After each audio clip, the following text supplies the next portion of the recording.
As Parramatta celebrates its first grand final appearance in more than a decade, for one Eel, it appears the week may end in despair. Tom Opacek is desperate to overcome a hamstring strain in time for Sunday's decider, but the vision our cameras recorded today doesn't look good. Tom Opacek taking off, determined to prove he'll be fit for the biggest game of his life. Moments later, there was real cause for concern. The centre appears to tell an Eels trainer, "I just felt a twinge." How heartbreaking will it be if your grand final dream is cruelled by a niggling hamstring injury? Absolutely. Can't really put into words the feeling that I'll have to cop, so hopefully not, touch wood. Opacek looks like he knows his grand final fate. It will be official soon. When I sprint on Wednesday or Friday, I'm going to know if it's 100 or not, and if it's not 100, I'll just tell them that it's no good. I wouldn't want to let the team down by going out there and going down. Bryce Cartwright could also miss out and end up being 18th man, with exiled Eel Nathan Brown firming for a shock recall after being overlooked for 12 weeks. Mitchell Moses is coming off the biggest week of his life, making his first premiership decider before welcoming his first child over FaceTime.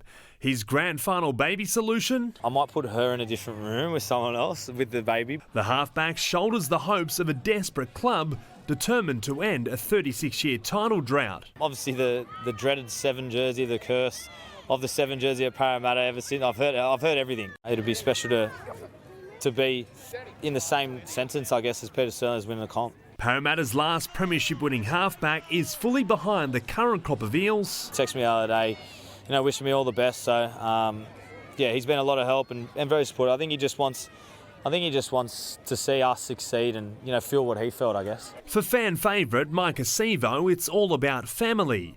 The Fijian flyer fears his parents won't be allowed to enter Australia in time for Sunday's showdown. PM, please approve the visa as soon as possible so that they can come and watch the grand final, please. Zach Bailey, 9 News. And grand final week has been officially launched tonight with a special event at Circular Quay. Denica Mason is there, and Denica, it's great to have the festivities back in Sydney. Yes, it certainly is. Last year, due to COVID, it was constricted to Queensland, and the year before that, we had strict restrictions in place. So it has just officially launched with fireworks over Sydney Harbour, a real spectacle for grand final week. And it's a really special time for the Penrith Panthers because despite being in the grand final the past 2 years, this is the first time that they will get to experience the real grand final week with their fans in Sydney. Everyone speaks about what a grand final week's about, and we haven't really had that the last 2 years. So it's they've all been different each year, which is cool in itself. And just trying to juggle all that now and still trying to embrace it all and enjoy it. Playing really well.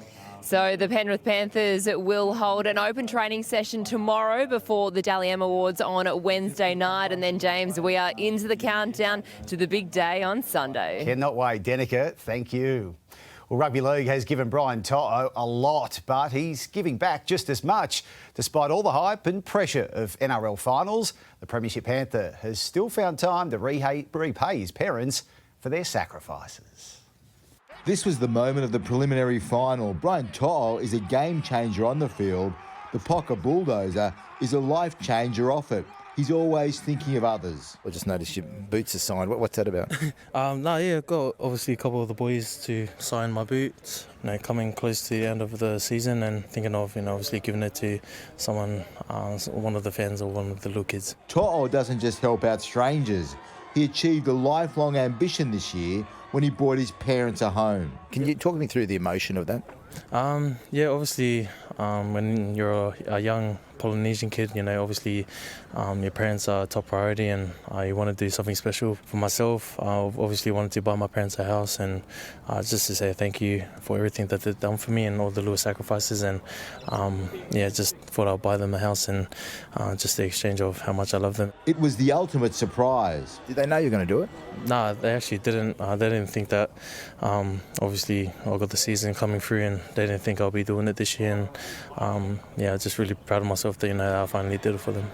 When you told them, did you say, hey, surprise, or how did you do it? Obviously, I just told them that I was going to buy them a house and ended up taking them there and obviously they were pretty shocked. It'll be impossible for To'o to top last year's grand final proposal double, but he sounds more in control of what's going to happen on Sunday night than his upcoming wedding. Any marriage updates? What's going on? Yeah, obviously you got the wedding coming through December.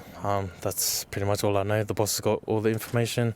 I try to obviously not stick my head in there too much. I almost got my teeth knocked out trying to throw in my 5 cents of ideas. But What were you suggesting? Suit colour or something? Or colour, something like that for the wedding. Danny Weidler, 9 News. Well, Josh Adokar is accustomed to playing in September. Luckily, the Fox got his fix for the Prime Minister's 13 in their 50-point win over Papua New Guinea. The Bulldog says missing out on Origin this year further fuelled his desire to be at the World Cup. Yeah, hopefully I do get the call up off Mao, and it's always going to be a privilege to put the Australian jersey on and represent our country and our families. Angus Crichton scored a try and the young fan scored his jersey after the match. Mal Meninga is expected to name his Kangaroo squad next week.